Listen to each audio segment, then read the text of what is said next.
At the end of the day, America is going to want a president who is a decent human being, who doesn't shit on other people, who has some interest in the American people, some interest in something beyond himself.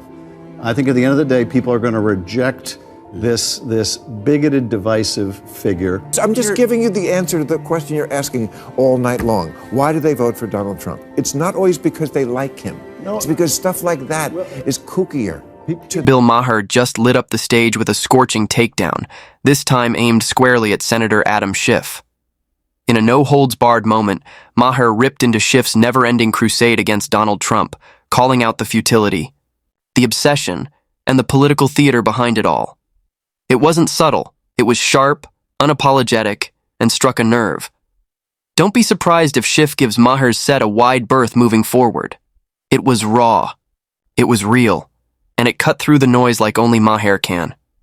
If you're here for unfiltered truth bombs and moments that shake the status quo, hit that like button and subscribe. You won't want to miss what's coming next. I think it's true justice. The only thing he cares about is himself and money. And going after the money is a way to bring about some real justice. Adam. Schiff kicked off the evening with his greatest hits, a full-throttle assault on Donald Trump that felt more like political theater than principled argument. With the usual dramatic flair, he labeled Trump a self-obsessed narcissist who cares for no one but himself, then piled on, declaring him guilty of every charge ever floated and unfit for office in every conceivable way. Schiff didn't bother. With nuance or evidence, it was all fire, no facts. He painted Trump as a looming existential threat to democracy, warning that a return to power would usher in national chaos. It was classic Schiff, impassioned, intense, and almost entirely devoid of substance. But then came the moment that may haunt him, a bold declaration delivered with absolute certainty, one that's already starting to crumble under the weight of reality. In politics, confidence without caution is a risky game.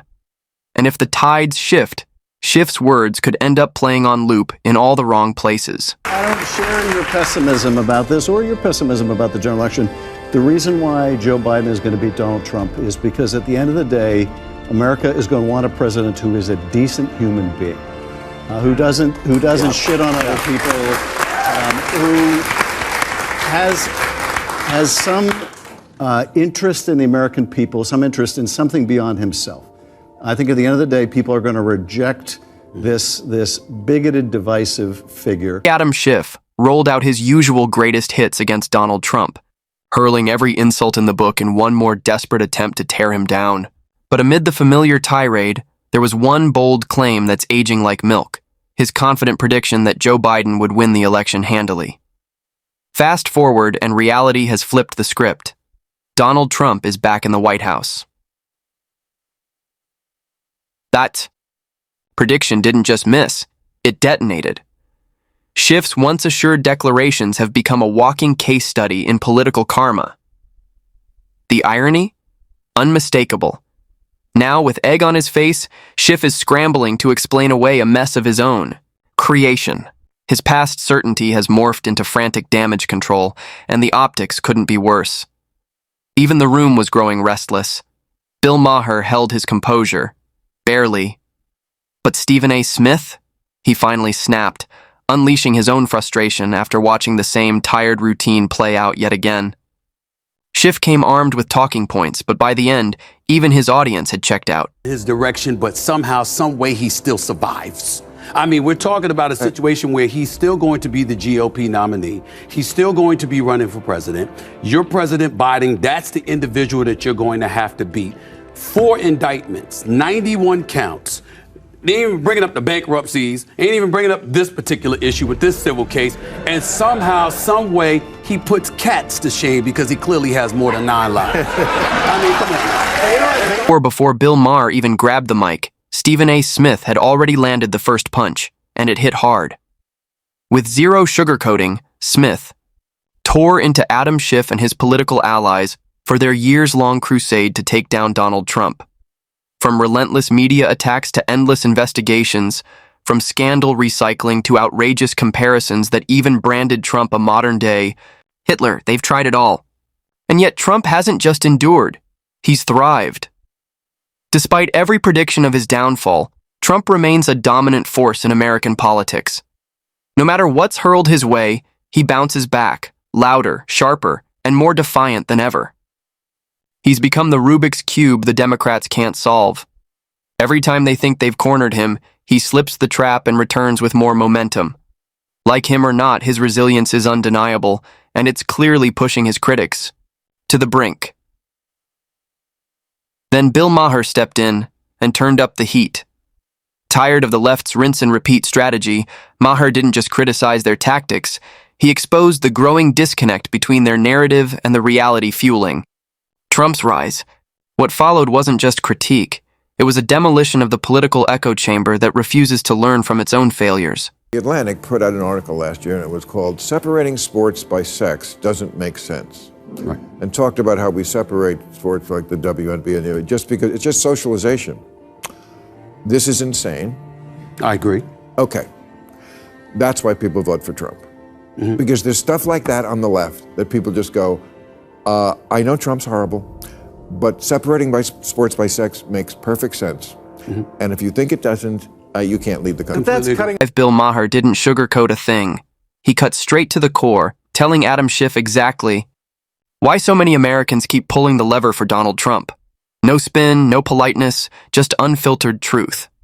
Maher took the Democrats to task for pushing hollow policies, embracing tone-deaf rhetoric, and drifting further and further from the everyday concerns of the people they claim to champion. One striking example? The progressive push to erase biological distinctions in sports by demanding men and women compete on the same playing field. To millions of Americans, that wasn't bold policy. It was a direct insult to basic common sense. And instead of listening to the public's overwhelming frustration, Democratic leaders dug in. They didn't debate, they dismissed. Legitimate concerns were labeled bigotry, and the chance to recalibrate was ignored. Maher's point was clear. This kind of ideological overreach doesn't change minds, it drives people away. Voters who feel unheard or mocked don't disappear. They find someone who they think gets it. And when their options are chaos dressed up as progress or a flawed candidate who at least seems tethered to reality, many will go with the latter. Every single time. Senator Schiff, given the ongoing political tensions and Trump's actions toward his critics, do you think President Biden's preemptive pardons turned out to be more important than initially expected?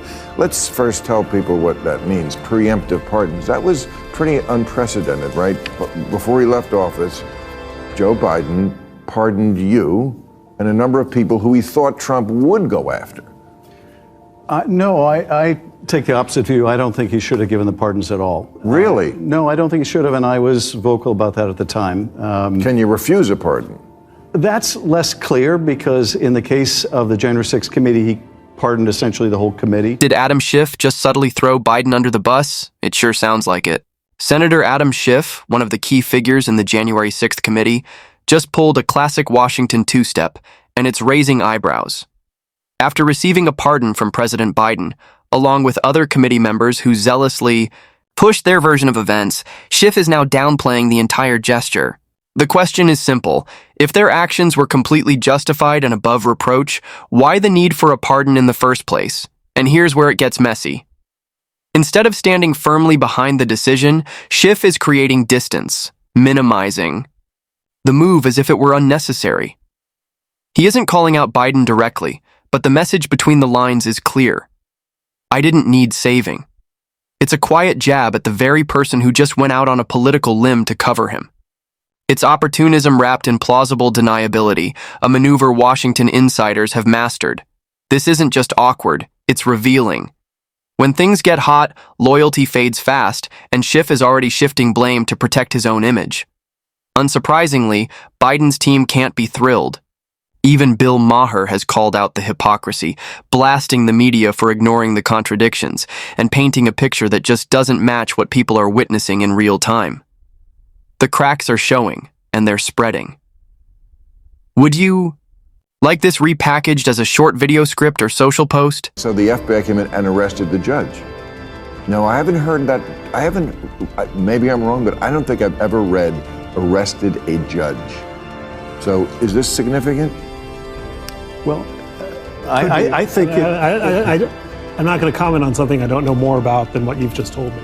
You read about it too. Yeah, I mean, I read about it, but I don't know. So you don't trust anything either, and you work for the New York Times. Well, Evan Brett Stevens just admitted he doesn't trust his own newspaper, and that says it all.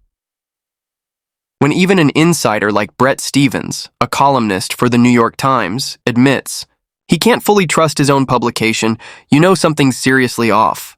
It's a red flag, a sign that the very institutions that once upheld the truth are now struggling to do so. This is exactly why millions of Americans, including Donald Trump, have tuned out traditional media and turned to independent voices. People are fed up with spin.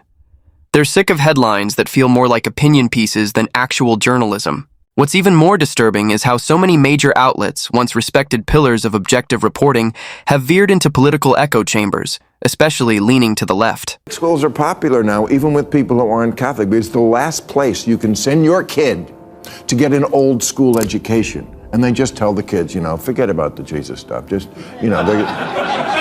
to them, that's okay indoctrination, as opposed to some of the other indoctrination that goes on. And also, the Catholics don't put up with bullshit. They take your phone.